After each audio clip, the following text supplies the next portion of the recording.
Ja. Første spørgsmål, der er redegør for tv-dokumentarformatet DokuSoap.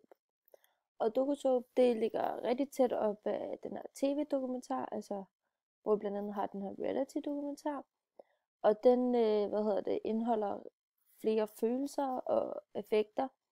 Og i den her DokuSoap, der går meget ind på de her hverdagsskildringer med en gruppe autentiske personer. Og de går så igen i hvert afsnit, og de befinder sig oftest i samme lokalitet. Og der kan enten være et tema, der forbinder de her forskellige mennesker, for eksempel de unge mødre. Og der vil ofte være sådan noget voice-over, og så også en observerende dokumentarstil, som signalerer sådan live æstetik på trods af sådan den her gennemredigering. Andet spørgsmål, der er redegør for begrebet public service. Det er en service i folks tjeneste. Det er sådan typisk tv eller en radiostation, som tager emner op, der handler om enten samfundsmæssige eller sådan kulturelle problematikker. Og på den måde så bliver borgerne informeret om, hvad der sker i samfundet. Og nummer 3, det er at redegøre for de gamle tv-dokumentaristers bekymringer omkring DokuSoap-formatet. Og det er sådan, at den gamle tv-dokumentar, den byggede rigtig på de her samfundsmæssige problematikker. Men den dag i dag, der har dokumentaren sådan en bred genrebetegnelse, og det betyder blot, at det ikke er fiktion. Og på den måde, så er det, at den unge generation ikke lærer om de store problematikker rundt i verden, sådan rent politisk, fordi DokuSoapen bygger på mennesker og deres følelser, samt det gode over for det onde. Og dermed, der bliver de unge ikke sådan folkeopdraget på samme måde, som de ældre gjorde gennem dokumentaren. Og det fjerde, det er redegør for tilrettelæggeren Kåre Sands forsvar for de unge mødre. Og der mener, at sådan, han skriver noget om, at de emner pigerne, de bringer op i serien, det er sådan noget emner som vægttab og børneopdragelse og tatoveringer. Det her unge den dag i dag mulighed for at identificere sig med. Og de kommer ligesom ind over de her hverdagsproblematikker, altså de her lidt mere nære ting, som man faktisk ikke skal undervurdere, fordi der findes ikke andre platforme, hvor det kan bringes op. Og så har jeg en næranalyse af de første 5 minutter af afsnittet. Og til start med, der vil jeg gerne sige noget om genretræk. Fordi det her citat, det er jo den her reality soap, altså den såkaldte DokuSoap. Og det er mere sådan en følelsesladet dokumentar, der primært går i dybden med hverdagsskildringerne. Som sagt også med den her gruppe autentiske personer, hvor man primært sådan, det er skabt sådan, oplevelser, og den informerer og underholder, og egner sig derfor ikke til de store problematiseringer. Synsvinkel gennem den her, det er, at man kan sige, gennem voiceoveren sådan opsummeres der undervejs, og i det her citat sådan har voiceover også andre vigtige poster over at opsummere, fordi voiceover, det bringer også de her nye emner op, altså den indleder og afslutter ligesom fra den her lidt ydre synsvinkel. Men på den samme måde, så får man også kendskab til den indre synsvinkel, og det sker gennem de her personer, altså de medvirkende, fordi personerne, de er med til sådan, at man skaber indblik i deres liv, og hvordan de ser deres eget liv, ved blandt andet sætte ord på deres følelser og tanker, og på den måde får vi også en indblik i de sådan mere personlige historier. Ja. Og det kan vi blandt andet se her i starten. Det skulle meget gerne være her. Hvor vi har den her voiceover, der overordnet fortæller om, hvad der kommer til at ske fra en ydersynsvinkel. Og her, der havde vi så den indre synsvinkel med, at hun sætter ord på sine tanker og følelser. Det her med, at hun synes, det er pinligt at skulle overlade sådan, hendes ansvar til andre. Ja. Fortællerformen, der den bygger sådan både på den observerende og den autoritative genre. Og vi har derfor at gøre med en blandingsgenre.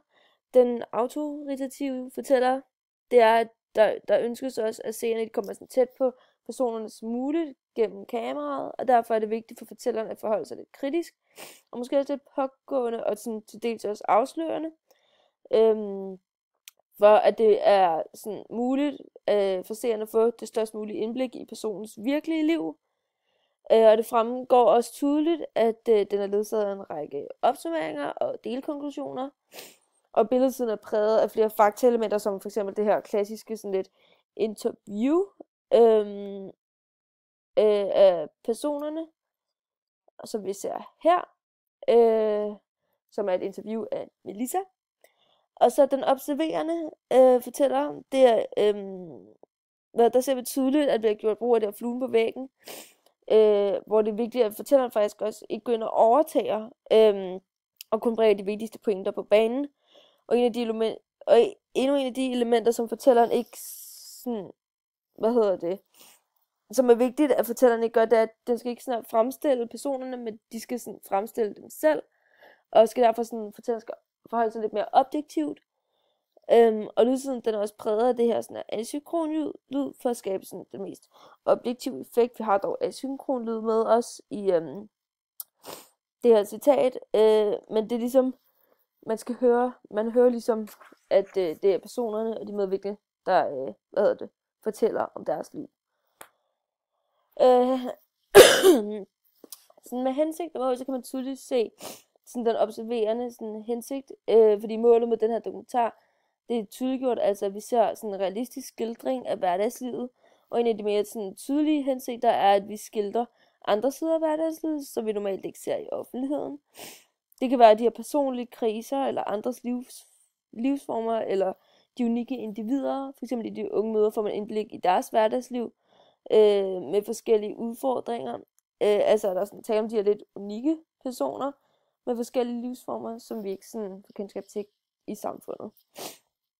Og de filmiske virkemidler, de kan være med til ligesom at påvirke seernes vurderinger af de forskellige sådan, aspekter, der optræder her i citatet. Og der er så særligt inden for billedbeskrivningen blevet gjort brug af halvnær under det her interview. Og uden for de her interviews er der også blevet gjort brug af total og 3/4 total og halvtotal. Og det er med til at skabe det her overblik over situationen, men på samme tid sådan, så får seerne kendskab til miljøet omkring dem.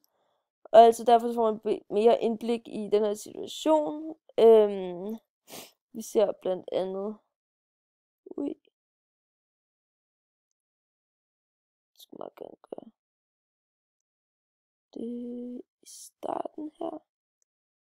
Her, blandt andet ser vi en total, hvor vi får et overblik over miljøet, blandt andet også, og hele situationen, hun befinder sig i.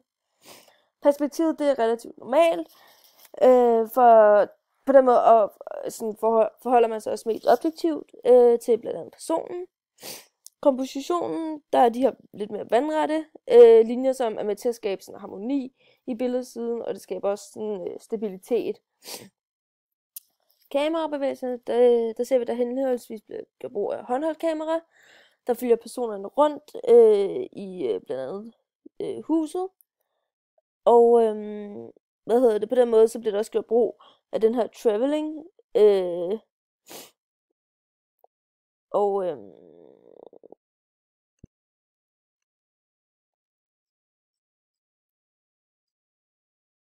Og her ser vi blandt andet der traveling, hvor man følger hende rundt i huset.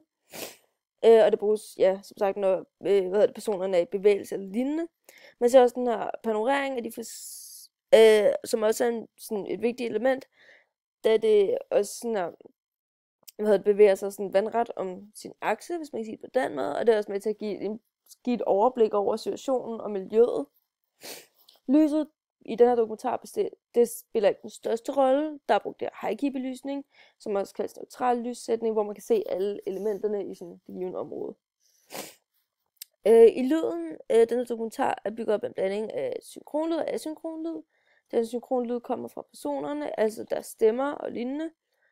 Den asynkrone lyd, den er lagt over, og det er med til at skabe sådan en bestemt stemning. For eksempel har man voiceover, men også det her lidt underlægningsmusik. Den asynkrone lyd, den er også med til at understøtte synkronlyden, og det skyldes, at der ikke den her sådan kontrapunktisk, at det ikke er sådan noget kontrapunktisk, da musikken er med til at skabe den her lidt unikke stemning. Inden for dramaturgien, der har vi, at der er blevet gjort klart, at den her bølgemodel, altså man starter med et anslag, hvor man får at vide, hvad er det egentlig, jeg sidder og ser på. Så har vi en præsentation, hvor man bliver præsenteret for de forskellige personer, blandt andet her, hvor man sådan, derefter kan man tydeligt se de her bølger, med sådan uddybende afsnit med det her mellemspil imellem. Og klimaks er lidt ligesom, når man sådan her, når man sådan finder ud af, hvordan de her hverdagsproblematikker bliver løst eller udført, og til sidst så ser man den her udtoning, hvor de fortæller om, hvilken sådan udvikling det var, eller hvad de tænker og føler om den her løsning på den her hverdagsproblematik. Og det tyder ikke på, at der er med at gøre med det her scenografi, da det er ligesom af deres personernes hverdag, hvor man ligesom er en flue på væggen. Og de her fakta- og fiktionskoder, der er det, at inden for dramaturgien kan man klart se, der er brugt den her bølgemodel, den her faktakode, med mindre delkonklusioner og små klimaks undervejs. I tid og rum, der kan man også se, der er det der, hvornår, det er også inden for fakta, fordi der er så tydeligt, at man er et bestemt sted i deres liv. Og i de filmiske virkemidler er det også klart fakta. Fordi at det sådan, det er meget, neutralt og objektivt. Ja, det var min analyse.